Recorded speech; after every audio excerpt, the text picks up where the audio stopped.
Well, the wolf gift is really the gift of becoming a werewolf in the novel.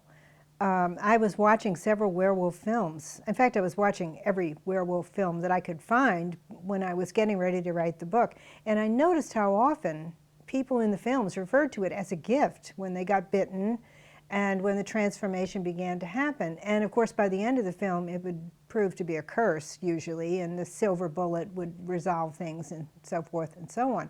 But I kept thinking of that, yes, it's a gift. I mean, one could see it as a gift. And in the Vampire Chronicles, I'd always referred to the gift of becoming a vampire as the dark gift, that when Lestat gave somebody the blood, that was the giving of the dark gift. It was called the working of the dark trick. And so I thought that the wolf gift would be a perfect title for the book. And my hero himself, Reuben, who really has to find out everything about his werewolf nature on his own, he comes to the opinion that it's a gift. And he holds that thought pretty much all through the book.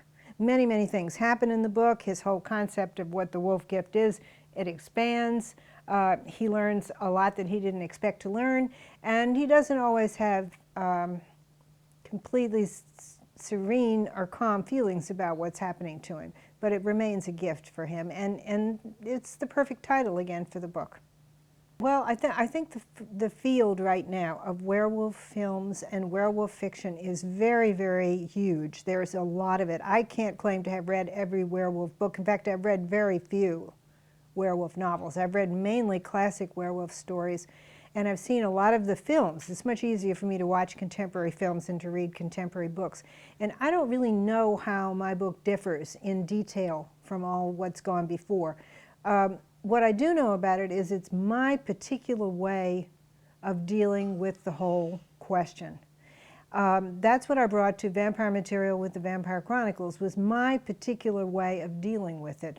The characters that I wanted to create, like Louis, Lestat, Armand, Gabrielle, Marius, etc., and how they viewed immortality and how they viewed being a vampire. And I'm doing the same thing in The Wolf Gift. It's new characters, a new cosmology, a new universe, a new world, but Reuben, my main character, and other characters, they have to deal with the classic dilemma. What do you do when you find out you can be transformed into a powerful humanoid animal that is capable of doing things not even really a wolf could do or a human being, but you're suddenly the synthesis of the two, and you're capable of incredible power. And what does it mean if maybe you're not going to age, if maybe you're not going to deteriorate the way other human beings inevitably deteriorate, that part of the wolf gift may be the gift of immortality. So again, I'm bringing my perspective, my particular way of getting into the mind of a hero, my particular way of embracing characters who have complex feelings about sensuality, the beauty of the world, and their own spiritual quest. The transformation for my characters, when they go into the wolf form, is not at all painful. It's sensuous.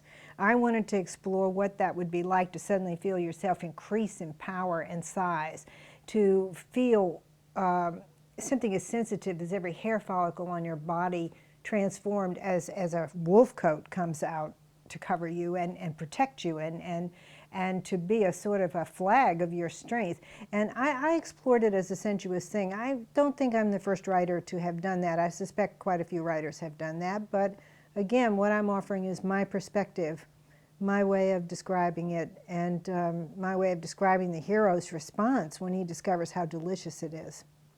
The Wolf Gift's set in California. My hero lives in San Francisco, and almost all the action of the novel takes place in Northern California. It takes place in San Francisco or Mendocino County or Marin County or Santa Rosa, Sonoma County, not Santa Rosa County, Sonoma County. And these are all places where I lived for many, many years. I lived in San Francisco for decades in the Bay Area, and I had a small house in Sonoma County for a while in the Redwoods. And I traveled all through that area during the first 30 years that I spent in California. And it was a great joy to go back and write about that landscape. Right after I finished the book, I went up to Northern California, visited San Francisco, drove all through the streets that I had actually described in The Wolf Gift. I drove around Russian Hill, where Reuben Golding lives. I drove on Columbus Avenue. When I say I drove, I mean I rode. I don't drive, actually. But I was driven along Columbus Avenue and past the restaurant where Reuben eats dinner with Laura. And then we went on up through Marin County. We visited Muir Woods. There's a big scene in the book in Muir Woods, which is a wonderful national forest. In fact, one of the most beautiful, I think, in the whole country. And I stayed for a while in Mill Valley, then went on through Sonoma County and went up to Mendocino County in the town of Mendocino and stayed there a week. And these are all places that I wrote about, and I wanted to check my memories and see if they were accurate, and I was very relieved to discover that the place felt to me and looked to me the way I had been thinking of it when I wrote the book. I guess having gone home to New Orleans and having lived there for 18 years, I'm now ready to embrace California again. It was always my other home. I first came to California when I was 4 years old, came again when I was 13, came again at age 19.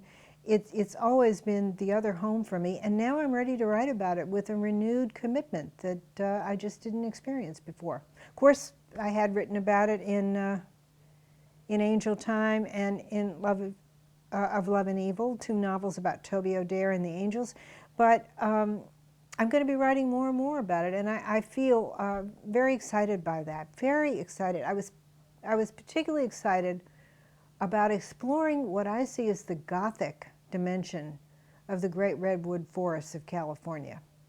There is a dark, haunted beauty to those forests, and I felt that they were a wonderful setting for the roamings of a werewolf. And I would like to explore other supernatural creatures in that milieu in the future. The Wolf Gift is not really my return to supernatural fiction, because the 2 Christ the Lord novels were supernatural fiction. They were about Jesus Christ as God and man, and the 2 novels I wrote about Toby O'Dare and the Angels, Angel Time and Of Love and Evil, they were supernatural fiction, because they were about an angel coming to a man and recruiting that man to answer prayers and sending that man back in time supernaturally to answer the prayers of people that were still living in the mind of God, though they were in the past in our minds. So I don't think I've ever left supernatural fiction, but yes, it certainly is my return to the great classic Gothic horror figures of the early 20th century, to the werewolf, who's right in there with the vampires and the mummy. and I had a lot of fun returning to this milieu. I really did. I've been sort of dying to do my own werewolf thing for a long time, and I really went into this with tremendous passion. I had a lot of fun. You know what was really great about it, though, was not attempting to go back to my old series and add werewolves to them, but moving with new characters in a new cosmology, coming up with a new origin story for my werewolf, something that didn't have anything to do with series I'd written in the past. Exploring something with everything I can bring to it now at this point in my life, rather than going back and adding to or stretching the older material. That was really a great experience for me. I want to do more supernatural novels right away, and I have some very exciting plans that I want to talk about soon. And again, it's new characters, new cosmologies, a new universe, new rules, new regulations, new thoughts on the whole question of immortality and supernatural power.